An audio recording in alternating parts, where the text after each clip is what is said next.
नमस्कार माझ्या यूट्यूब फॅमिलीला. मी आहे ना आज शाबूस तांदूळ आणि वरईचा तांदूळ ह्या दोन्हीपासून आहे ना तुम्हाला मी आहे ना डोसा बनवून दाखवणार आहे. तर मी त्यासाठी आहे ना ही 2 वाटी वरईचा तांदूळ घेणार आहे. मापासाठी मी 1 वाटी घेतली. मी अजून 1 वाटी ह्याच्यात ॲड करणार आहे आणि 1 वाटी शाबूस तांदूळ घेतलेले. तर मी आहे ना ह्याच्यात अजून 1 वाटी वरईचा तांदूळ घेणार आहे ना. ही 2 वाट्या शाबूस तांदूळ वरईचा तांदूळ घेतलेले. तर आपण आहे ना ह्याला नीट करून भाजून घेणार आहे. मस्त पुसून घेणार आहे बरं का ह्याला अगोदर आणि पुसून मग भाजून घेणार आहे. तर मी त्याच्या नाही का 2 वाटी वरईचा तांदूळ का घेतल्यात मी आणि बरोबरीने जर घेतलं ना तर असं कडक होतात. आपल्याला कडक नको आहेत, सॉफ्ट पाहिजेत नाही का, असं सॉफ्ट पाहिजे नाही का असं. तर त्यासाठी आहे ना मी 2 वाटी घेतलेले आहे वरईचा तांदूळ आणि 1च वाटी शाबूस तांदूळ घेतलेले आहे. कारण शाबूस तांदूळामुळे ना कडकपणा येतो त्याला. तर त्यासाठी मग ही कमी घेतलेले आहे मी. तर आपण आहे ना ही भाजून घेऊयात मस्त. आता मिक्स केल्यात. आता आपण आहे ना ही मस्त भाजून घेऊयात बरं का. मी वेगवेगळं नाही बरं का भाजत. तुम्ही जर वेगवेगळं भाजत असाल तर तुम्ही वेगवेगळं भाजून घ्या. कारण मी एकत्रच टाकले भाजायला आता दोन्ही पण. मस्त भाजायला लागला आता ह्याचा. आपण आहे ना काढून घेऊया. फुललेत पण मस्त तांदूळ नाही का, भाजलेत मस्त. असं बारीक गॅसवरच भाजायचं. मस्त भाजतात बघा असं. काढून घेऊया. आता आहे ना आपण ही गार करून घेऊयात मस्त.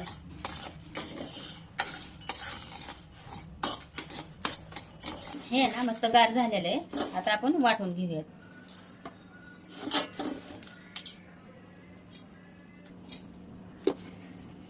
असं वाटून घेतलेलं आहे बरं का. मस्त असं बारीक वाटून घेतलेलं आहे. हे ना आपण ह्याच्यात काढून घेऊयात असं पीठ. हे ना आपण असंच वाटून घेणार आहे. हे ना मी असा बारीक घरा कसा असतो त्या पद्धतीने मी वाटून घेतलेलं आहे बरं का. आता आहे ना मी ही भिजत ठेवणार आहे. 15-20 मिनिटं आहे ना ह्याला भिजत होणार आहे माझं. तोपर्यंत मी उपासाची चटणी करूस तर किंवा शेंगदाण्याची आमटी करूस तर किंवा शेंगदाण्याची चटणी करूस तर मी ही भिजत ठेवणार आहे. असं आहे ना मी ह्याच्यात पाणी टाकून नाही का घेतलेलं आहे. आता मी असंच ठेवणार आहे बरं का भिजत. याला जोपर्यंत माझी इकडं दुसरी तयारी होत नाही तोपर्यंत मी असंच भिजत ठेवणार आहे.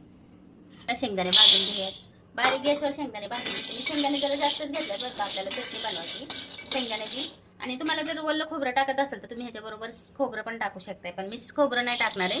नुसतं शेंगदाणे आणि हिरवी मिरचीची चटणी. चटणी म्हणजेच की एक थोडं सरबरीत असं आमटीसारखं करणार आहे. तर मी हे भाजून घेतलेले भाजून घेणार आहे शेंगदाणे.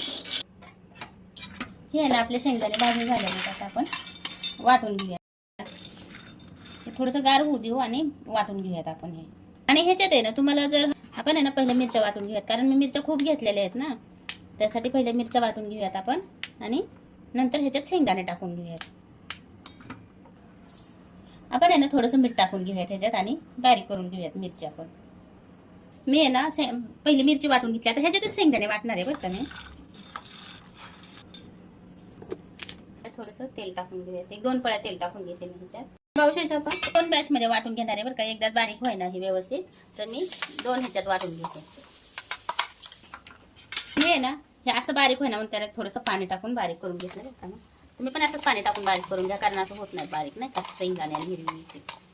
तुम्हाला जर नाही का उपासाला जर तुम्ही जिरं कढीपत्ता जर खाता असाल ना तर तुम्ही त्याच्यात कढीपत्ता आणि जिरं टाकू शकता. पण आम्ही काहीच खात नाही ना त्याच्यामुळं जिरं किंवा कढीपत्ता कोथिंबीर असं काहीच नाही. फक्त हिरवी मिरची मीठ आणि शेंगदाणे एवढं तुम्ही टाकून करून घ्या. काय काय जण कोथिंबीर पण टाकतात नाही. हो टाकतात. कोथिंबीर टाकतात, जिरं टाकतात, कढीपत्ता पण टाकतात. पण आपण नाही टाकत असं काय. त्याच्यामुळे आपण नाही टाकायचं. आपण नक्कीच असं करून घेऊ. ओके. त्यांना चवीपुरतं मीठ पण ह्याच्यात टाकून घेऊया.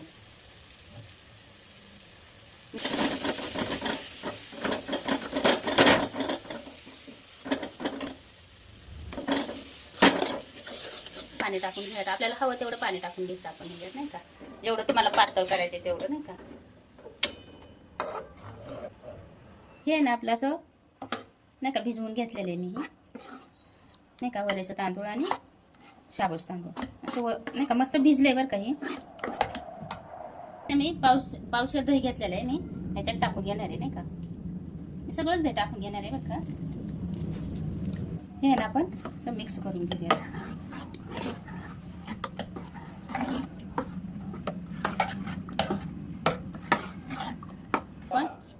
हे ना आपण परत एकदा वाटून घेणार आहे बरं का. पहिलं मी वाटून घेतलं होतं आणि पाणी टाकून भिजत ठेवलं होतं. तर मी परत एकदा वाटून, आता दही टाकून परत एकदा वाटून घेणार आहे मी. दही ते मिक्स करून बरं का. असं पीठ तयार करून घेतलेलं आहे. चटणी शेंगदाण्याची चालेल, चटणी किंवा आमटी म्हणलं तरी चालेल बरं का. हे अशी करून घेतलेली आहे मी. खायचा सोडा टाकणार आहे बरं का. मी आहे ना चवीपुरतं मीठ टाकून घेणार आहे याच्यात.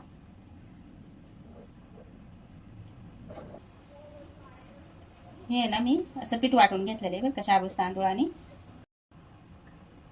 हे ना आपल्याला उपासाचे डोसे बनवायचे बरं का. त्यासाठी मी असं पीठ वाटून घेतलेलं आहे. आपण आहे ना थोडंसं पीठ टाकून घेऊया त्याच्यावर.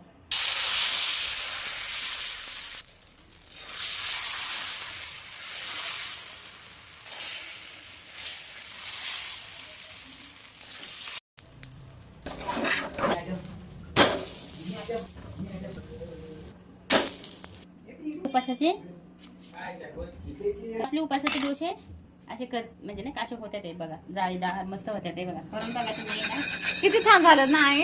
मस्त झालं ना. हो आई, ते वरेचे आणि साबुदाणाचे आहेत तरी पण किती छान झालेत ना. हो होतात, मस्त होते. फक्त आहे ना पीठ आपण व्यवस्थित केलं पाहिजे नाही का. हा. पीठ असं पातळ झालं नाही पाहिजे. पातळ जर झालं ना तर हा. होत नाहीत नाही का असं फुगते. हा. आपण पीठ जास्त पातळ नाही होऊ द्यायचं.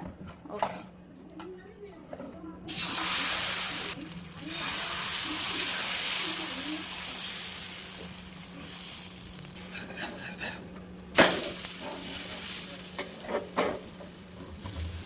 बाजूला घ्या आता तुमचं. हो आई, खूप छान झालंय माहिती, खूप टेस्टी. मस्त आहे ना. हो युट्यूब फॅमिलीला सांग. खूप छान झालंय बरं का. तुम्ही पण असं करून पहा. खरंच खूप छान होतात, खूप टेस्टी आहेत. चटणीसोबत तर खूपच छान लागतंय. तर एकदा तुम्ही ट्राय करून बघा.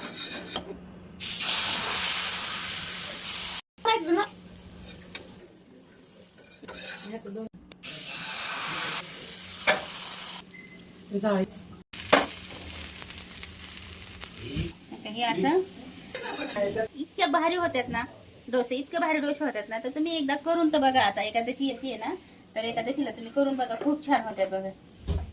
आणि कमेंट करून पण नंतर सांगा आम्हाला. नाही सांगत आहे कोणी कमेंट करून, मी म्हणणारच नाही की तुम्ही सांगा मला कमेंट करून म्हणून.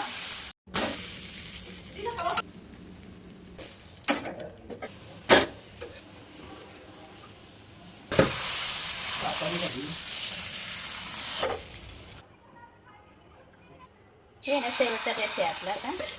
मी शेवटचं करून घेऊया ना.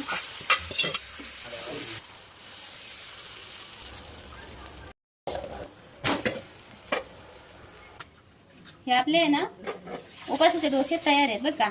हे असे करून बघा तुम्ही, खूप छान होतात बघा. आता एकादशी येते ना, मग एकादशीच्या दिवशी करून बघा तुम्ही, असे खूप छान होतात बघा. तुम्ही आहे ना, मी कसं की नाही का शाबूस तांदूळ वरेचं तांदूळ म्हणजे भाजून घेतलं ना, तर तुम्ही भाजून न घेता ज्या दिवशी करायचे त्याच्या आदल्या दिवशी भिजत टाका तुम्ही दोन्ही पण.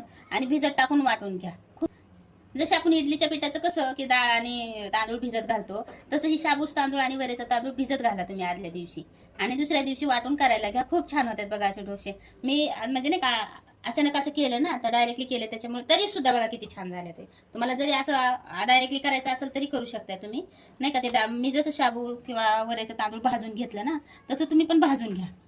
खूप छान होतात बघा. सगळे डोसे एकदम छान झालेले आहेत बघा. जाळीदार मस्त झालेले आहेत बघा. हे का इकडून पण खूप छान झालेले आहेत. तर आपण आहे ना, हे आहे ना आपण शेंगदाण्याची आमटी म्हणा, चटणी म्हणा, हे का असं करून घ्यायचं. ह्या दिवशी उपासा दिवशी असं करून बघा, खूप छान होते बरं का. पोट पण भरतंय आणि असं वाटत पण नाही की आपण नाही का उपासासाठी करतोय हे म्हणून. केलं करायचं होतं मला की नाही का, म्हणजे तुम्हाला जर हवं असेल ना तर तुम्ही इथं केळी घ्या, चिप्स घ्या. तोंडी लावण्यासाठी चिप्स पण छान होतात नाही का. तर तुम्ही असं डोसे करून बघा एकदा, खूप छान होतात बरं का. चवीला तर खूपच छान झाल्यात नाही का असे.